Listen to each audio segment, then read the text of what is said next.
ያስቸገሩን ኃይሎች ነበሩ። ዛሬ ዋና አድናቂዎች እነሱ ናቸው። ዋና ተጠቃሚዎችም እነሱ ናቸው። የምንሰራውን የኮሪደር ስራ አትችሉም የሚል ድምጽ ከግራ ከቀኝ ጠዋት ማታ እንሰማለን።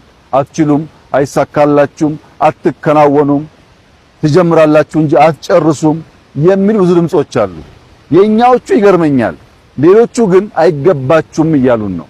የለም ይገባናል፣ የለም እንችላለን፣ ጥንታውያን ነበርን፣ በመሃል ጠፍተን ሊሆን ይችላል፣ ብንሰናሰል፣ ብንደመር፣ ብንተጋገዝ ውብ አገር አለን፣ ከማናችሁም የማያንስ ኢኮሎጂ እኛም ተሰጥቶናል ብለን መናገር ብቻ አይደለም ሰርተን ማሳየት አለብን።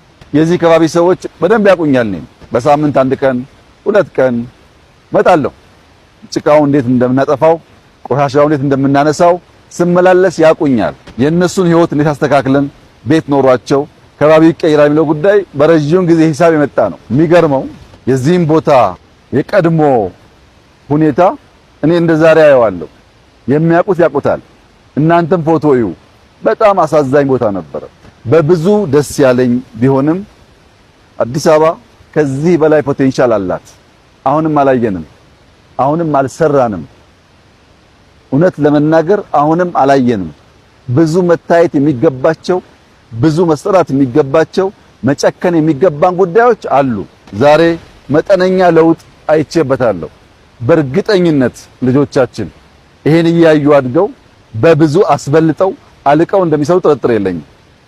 ባሰብነው ልክ ሰርተናል ብዬ አልገምትም። እና የአዲስ አበባ ከተማ ነዋሪዎች የሚገባችሁ እንዲህ ያለው ነገር መቆሸሽ እኛ አይገባንም፣ መጠልሸት እኛ አይገባንም፣ ማነስ እኛ አይገባንም፣ ሌላ ቦታ እየሄዱ መቅናት እኛ አይገባንም። ሰርተን እንደምንችል ማሳየት ያስፈልጋል።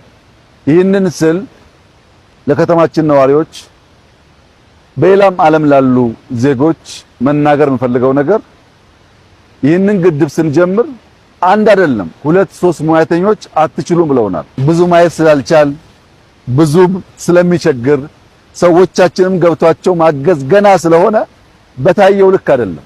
ከዚህ በላይ ውብ መሆን ይችላል። ዛሬ እንግዲህ አዲስ አበባ ውስጥ መጠነኛ ቢች አየን፣ ሌክ አየን፣ ጄት ስኪ አየን፣ ትናንሽ ቦቶች አየን። የተጓዝነው 10 ኪሎ ሜትር ገደማ ነው። ከእንጦጦ ጫፍ ጀምሮ እስከ ቀበና 10 ኪሎ ሜትር፣ ከጣሊያን ኤምባሲ ጀርባ ጀምሮ እስከ ቀበና ሌላ 3-4 ኪሎ ሜትር እንዳየኸው በሁለቱም ሳይድ ወኮ ያለው በጣም ብዙ ቦታ ለልጆች መዝናኛ የሚሆን ቦታ አለው። ዛፎች፣ ፍሩቶች ተተክለዋል።